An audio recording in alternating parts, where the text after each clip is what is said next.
Hi, I'm Taylor Vitani, and thanks for tuning into another episode of the Living Show, Living in Shelby Township. I'm here at the Nature Center again with Lizzie. Lizzie, how are you? I'm good. How are you? I'm good. It's good to see you again.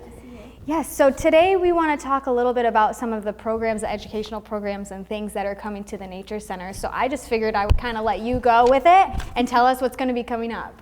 We have a lot of exciting nature education programs, and so something we're very passionate about here is connecting kids to nature, and it's a great way to involve them in science, because real science is getting outside, looking at animals, making observations, collecting data, and so that's a big part of what our nature education is. You know, science isn't just reading a textbook in a classroom, it's getting outside and learning those hands-on skills. Yeah. And then kids are just way more interested in it that way. Yeah, so I know that there's some events or classes, is that right, that's coming up for the kids? Absolutely. So we host some nature education programs, like our upcoming Science Olympiad, Wildlife Safari, Mammals program that's coming up at the end of February. And you don't have to be in Science Olympiad to attend, although it is tailored to that, but kids will come and learn about how to identify different mammals and using field guides.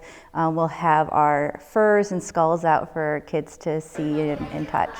But we also do private field trips as well, so we've been very popular with homeschool groups, scout troop leaders, and even K through 12 teachers. And so they can book a private trip here. So we have an upcoming trip for a scout troop that's going to have both Boys and Girl Scouts with their fur, feathers, and ferns workshop. Oh, that sounds fun. Yeah. So is there like a registration process that they have to go through to get to these classes?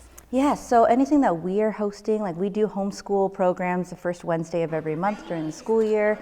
Our next one coming up is about maple sugaring, so we're going to actually teach kids about the different functions, different parts of a tree, as well as how to collect the sap and how to turn that sap into syrup. Kids will actually get to taste the syrup as well. But there is registration for that on our website. If someone is interested in booking a private field trip, they would just give us a call and we would land on some dates and figure out pricing for their group and everything. That's cool. So for the private events and classes that you have, is there certain times of the year that they can do that, or is it just all year long? It's all year long, and we're very popular on the weekends, but it's just during our open hours. So we're open Wednesdays through Saturdays, 10 a.m. to 6 p.m., as well as Sundays, noon to 5. Okay, and if there's any more questions anyone has about any of the events coming up or the private events, who do they contact? They should give us a call here at the Burgess-Shadbush Nature Center. They can also find our email address on our website as well at shelbytownship.org/nature center. Perfect. And when we come back, we're going to look at some of the furs that is going to be presented during some of these events. Humans have been gathering around fires, sharing stories for centuries. It appears these hot ashes are about to be dumped, which could possibly start a wildfire. Oh my gosh, bear! Wait just a minute. Is that the Smokey Bear? He scared us. How will Smokey deal with such a hot situation? Precisely, the garden hose defense. Next, a thorough stir. Then another spray.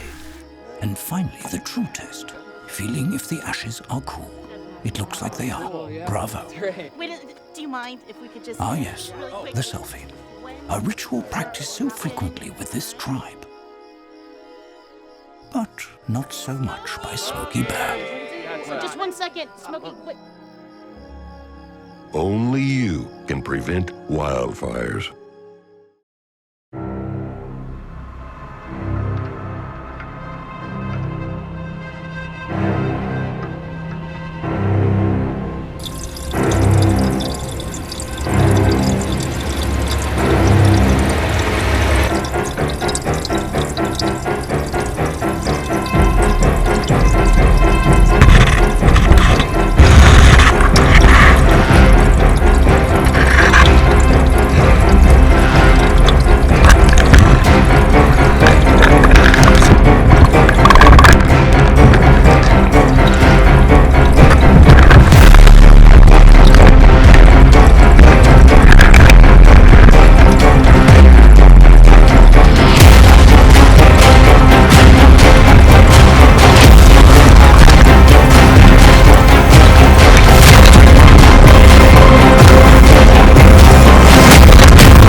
So Lizzie, I see a lot of different furs and skulls here, and these are the furs and skulls that are going to be shown at the events coming up.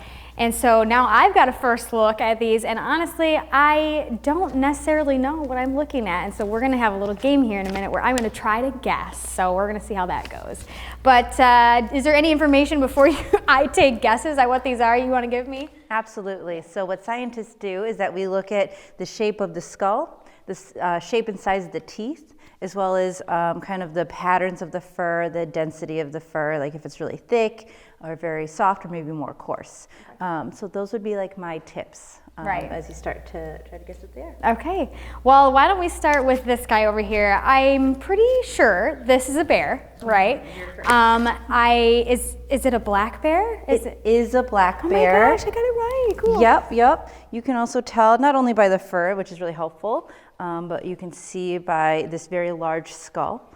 It has a very just profound teeth, but they also, you can't see with this one, but the back molars are a little flatter. These guys are omnivores, so they need the sharp teeth in the front for grabbing prey items, but they still eat like berries and plant matter, so they just have to grind that down. Wow, that's interesting. Yeah.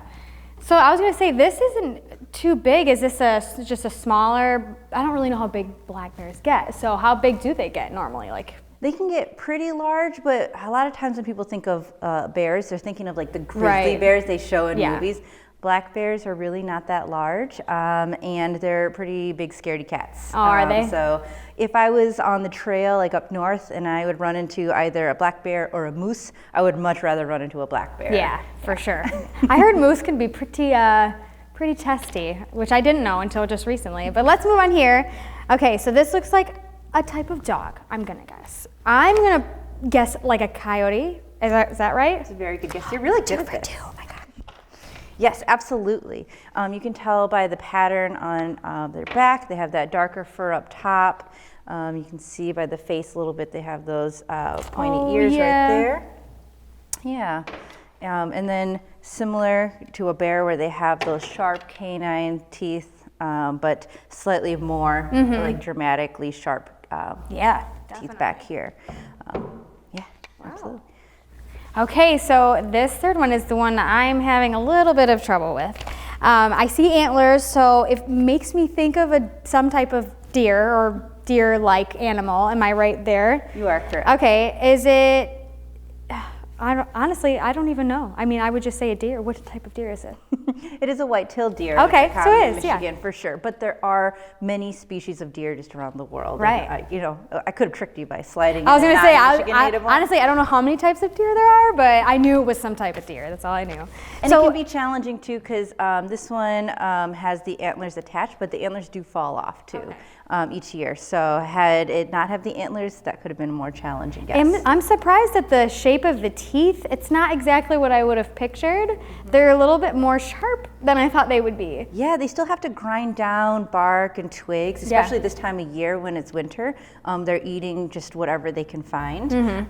But they still have lots of grooves in there to grind down the leaves. Yeah, that's so interesting. Wow, and the skull seems smaller too than I don't know, like when you see a deer, you kind of see it in all of its form, and so when you just see the skull, it kind of looks very different. It's just really, really interesting. And this is so soft, so much softer than I guess I've never actually touched a real deer before, and I'm like really surprised at how soft that the fur is. So this is really, really exciting, and I'm glad I actually got to see it for myself. And if you guys want to see it, make sure that you come to the events, and if you need more information, please feel free to call the Burgess Shadbush Nature Center. They'll give you all the information that you need for registering or coming here to see all the events happening. So thank you so much, Lizzie, for joining us today and telling us all about this. It's very, very exciting, and we will see you then. Yeah, thank you for coming.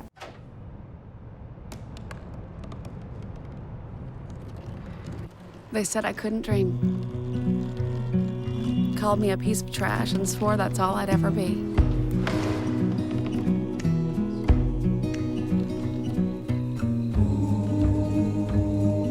Said a bottle couldn't see the ocean.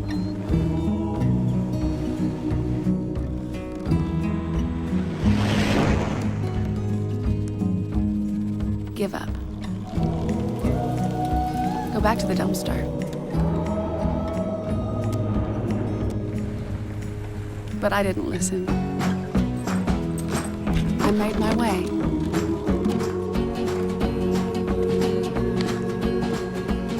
And now, I am what I've always wanted to be.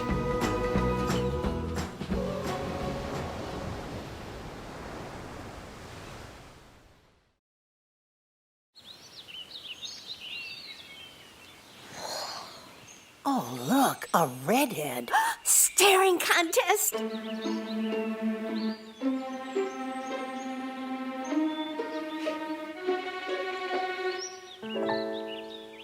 You still got it. I know. Come alive with the forest. The dad was cute.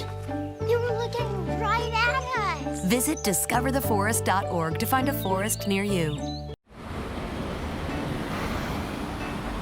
Hey, let's check out this park.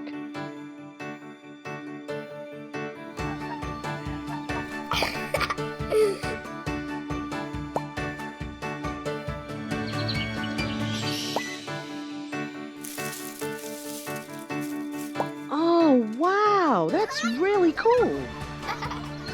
To find a great local park or forest near you, go to discovertheforest.org.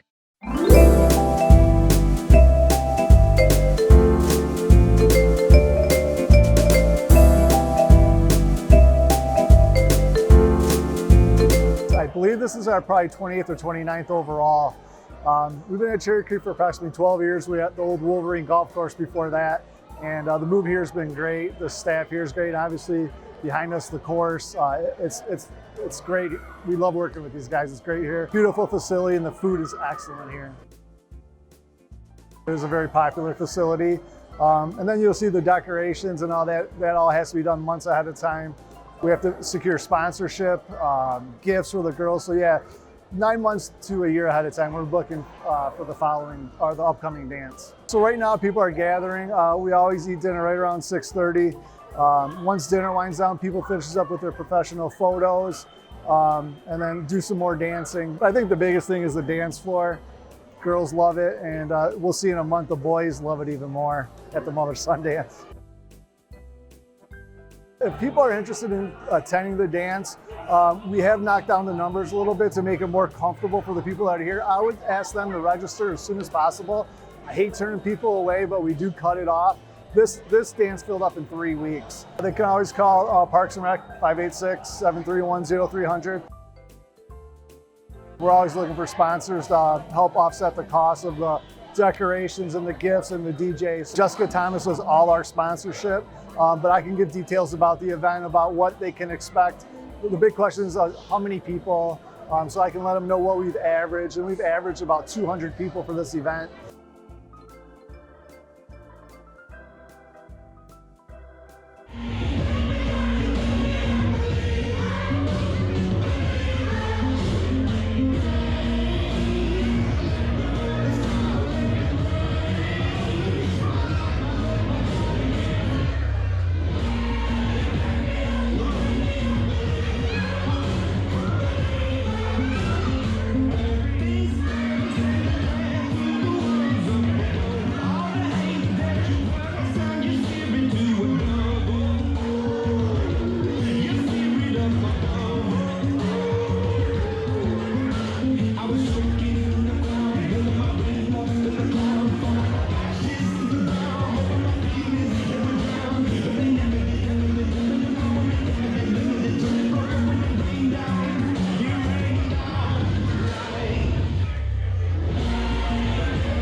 We love it. We've been coming here. I think it's probably since you were maybe I think I was 4. 4. Yeah. She was, Hannah was real little. It's always been a wonderful experience. Really classy work. Always a great, great food, great atmosphere. It's a blast. I think my wife actually. So my wife Katie at home. She really said, hey, there's a township event, and we just started doing it. And then as we started, layering on more kids, Esther is our middle child, and we had Lydia. We just started bringing them. I think Lydia started coming at 2. No, she was 3. She was 3 years old, so we just want to make it like a good memory for us as we're growing up. So I would say the biggest thing for me that's most important, I have the privilege of sponsoring the event for my company Trillium, and I don't want to plug that, what I really want to plug is fatherhood, because I just think that, you know, right now we live in an era where we're so distracted. You know, dads are on their phones, dads are caught up in work, and it's easy. It happened to me too, you know, or hobbies. But the biggest calling, the greatest calling we have in our life is fatherhood, and making an investment to our daughters. You know, I mean, some guys have sons, but there's nothing greater than making these memories. They're for a lifetime.